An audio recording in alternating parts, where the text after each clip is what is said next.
Israel में यह हाल है कि चारों तरफ एक आतंक फैला हुआ है और यह आतंक केवल हमास और फिलिस्तीनी रेजिस्टेंस का नहीं बल्कि ईरान का भी आतंक है।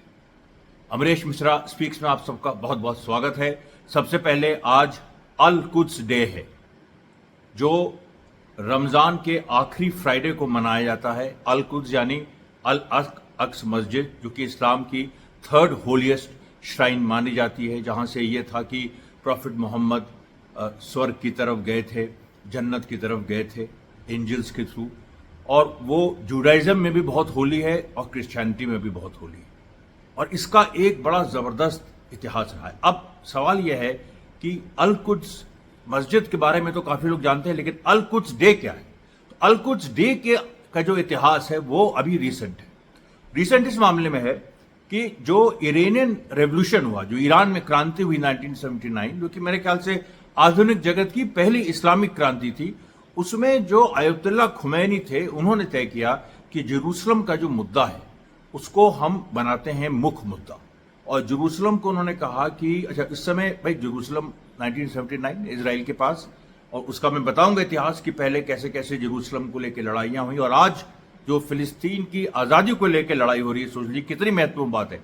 यह आजादी की लड़ाई तो है ही फिलिस्तीन की, लेकिन अल अक्स मस्जिद को मुक्त कराने की लड़ाई भी है जो 1500 साल से लगातार चल रही है। आपके रोंगटे खड़े हो जाएंगे। सबसे पहले लेकिन आपको बताते हैं इजराइल का डर। इजराइल का डर क्या है? इजराइल ने अपने बॉर्डर जो एरियाज है, लेबनान से जो बॉर्डर है, जॉर्डन से जो बॉर्डर है, सब में जीपीएस जैम कर दिए। जीपीएस उसने इस तरह से जैम किए हैं कि जो रहने वाले लोग हैं, हालांकि वहां पर 70 से 80% लोग खाली हो चुके हैं हिजबुल्लाह के रॉकेटों के मार की वजह से, लेकिन जो बच गए हैं उनका जीपीएस लोकेशन बेरूत दिखा रहा है, उनका जीपीएस लोकेशन लेबनान दिखा रहा है, उनका जीपीएस लोकेशन जॉर्डन दिखा रहा है जो इजराइल के अंदर है।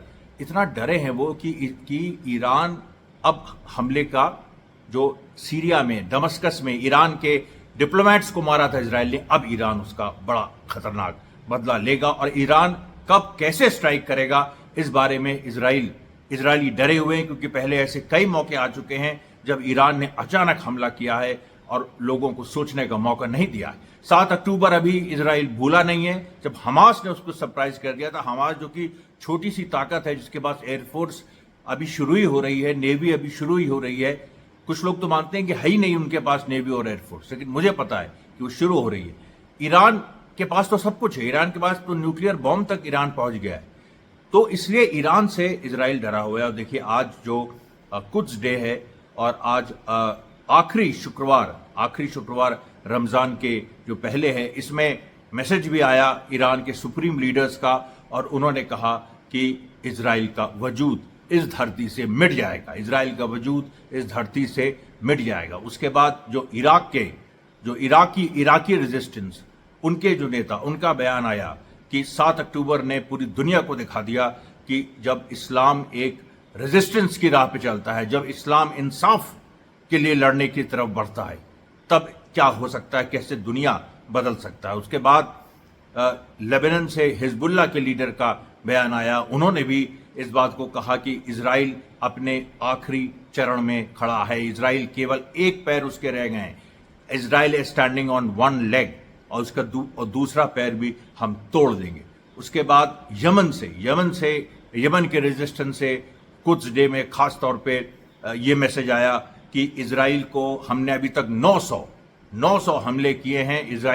इजराइल नेवी को, जो इजरायली मिलिट्री नेवी है और कमर्शियल जो उनकी जो एक पूरा शिप्स के ऊपर बेस्ड जो इकोनॉमी है इजराइल की, उसकी कमर तोड़ दी है। और उसकी कमर ऐसी तोड़ी है कि अब वो कभी भी 100 से 200 साल तक उठ के खड़ी नहीं हो पाएगी। आप ये सोचिए। और ये जो यमन ने कहा, ये केवल यमन का असेसमेंट नहीं है, ये असेसमेंट जो है बहुत हद तक ये खुद इजराइल का असेसमेंट है।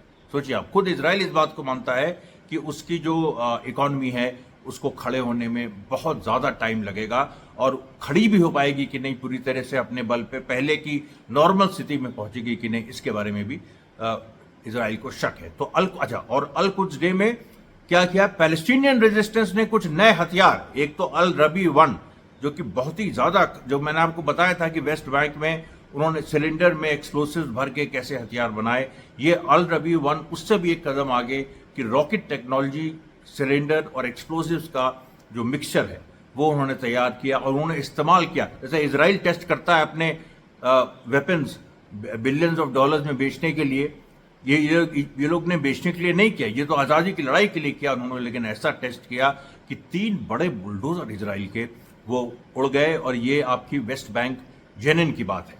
अब आप देखिए कि जो दूसरी घटनाएं हुई, इराक ने फिर से हमले किए, जो तीन बार कम से कम गाजा में अल शिफा हॉस्पिटल के पास इजरायली सैनिक मारे गए। जहां तक मेरी रिपोर्ट है, करीब 17 इजरायली सैनिक पिछले 48 घंटे में मारे जा चुके हैं। अभी और ज्यादा घटनाएं होने वाली हैं, तो मैं कोशिश करूंगा कि कल आपके बीच में कम से कम 2 वीडियो लाऊं, क्योंकि बहुत सारी घटनाएं अभी लगातार एक के बाद एक अल-कुद्स में अल-कुद्स डे पे सब जगह होने वाली है। हो सकता है ईरान का जो हमला है वो अल-कुद्स डे के आसपास, इसके 1-2 दिन बाद, रमजान खत्म होने के पहले हो सकता है, क्योंकि सब जगह ये सवाल है कि ईरान अब आगे क्या करेगा। अल अक्सा मस्जिद का थोड़ा सा हम आपको इतिहास बता दें कि सबसे पहले बाइजेंटाइन एम्पायर में ये एरिया था, और 637 एडी में 632 एडी में प्रोफेट मोहम्मद जो है का एक इंतकाल होता है और वो अल्लाह को प्यारे होते हैं। उसके बाद 637 एडी में जो खलीफा उमर थे उनके नेतृत्व में बाइजेंटाइन एम्पायर से ये जेरूसलम ले लिया जाता है, और यहाँ पर वो जो डोम है जहाँ से मोहम्मद साहब गए थे स्वर्ग की तरफ, वो लोकेट होता है। और फिर उसके बाद जो उमायद कालिफेट है, फिर जो अब्बासिद कालिफेट है, फिर जो फातिमिद कालिफेट है, तीनों के दौर में 637 एडी के बाद लेते लेते 1030 एडी तक उसमें रेनोवेशन होते हैं। अभी जो आज आप देख रहे हैं उसका आधार बनता है, और एक तरफ अल-अक्सा मस्जिद और एक तरफ टेम्पल ऑफ माउंट,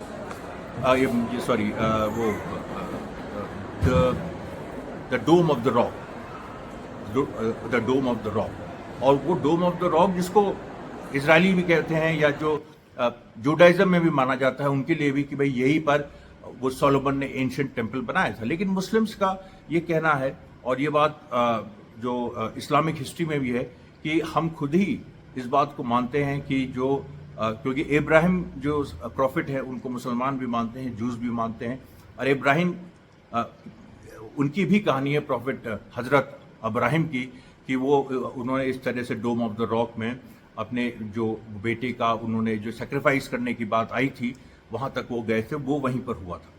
तो इसलिए देखिए ये बात है। तो अब 637 एडी में मुस्लिम्स के पास ये आती है, उसके बाद 1030 एडी तक इसमें रेनोवेशन चलते हैं, फिर क्रूसेड शुरू होते हैं, और क्रूसेड्स जो 1000 साल चले, और 1099 एडी में क्रिश्चियंस ने जेरूसलम पे कब्जा किया।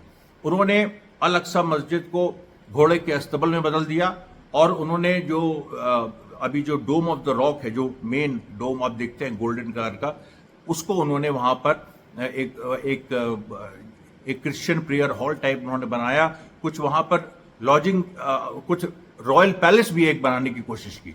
उसके बाद सलादीन ने 1187 में बैटल ऑफ हातिन में हराया, और हरा के फिर से जेरूसलम मुस्लिम्स के पास आया। और एक बार जो आया 1187 में, तो फिर वो लंबे समय तक नहीं गया। उसके बाद मामलुक्स का रूल आया, फिर ऑटोमन एम्पायर का रूल आया, और फिर जब Ottoman Empire First World War में हारा, सोचिए 1187 में मुस्लिम्स ने इसको लिया था, 800-900 साल बाद 1917 में जब ऑटोमन एम्पायर खत्म हुआ, जब अंग्रेज जीते, जो ब्रिटिश, फ्रेंच और यूरोपियन अलायंस था, उसने ऑटोमन एम्पायर, जर्मनी और ऑस्ट्रिया को हराया।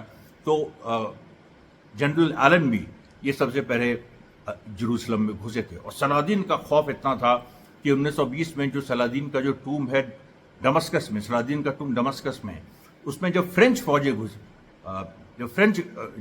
घुसी, तो हेनरी गैरोद नाम का एक फ्रेंच जनरल था, या उसको एट्रीब्यूट करते हैं या उसके एक जूनियर को, उसने कहा सलादीन हम आ गए हैं, सलादीन हम आ गए। सोचिए 1000 साल तक इन लोगों को याद था।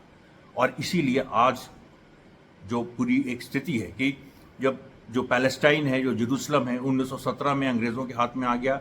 फिर 1948 में जब इजराइल को इन्होंने अपना देश दिया और पैलेस्टाइन को नहीं दिया, तो उसके बाद ये इजराइल के कब्जे में आ गया। इतनी लंबी लड़ाई, तो अब लड़ाई जो है अभी जो अलग से, इसीलिए जो 7 अक्टूबर को हमास ने रेजिस्टेंस, एक इतना बड़ा हमला इजराइल पे किया, उसका नाम अल अक्सा फ्लड क्यों रखा, अल अक्सा बाढ़ क्यों रखा? इसलिए रखा क्योंकि अल अक्सा को मुक्त कराने की लड़ाई भी है ये। मतलब जो अल अक्सा को मुक्त कराने के लिए क्रूसेड्स हुए पूरी दुनिया में, मतलब 1000 साल युद्ध होते रहे।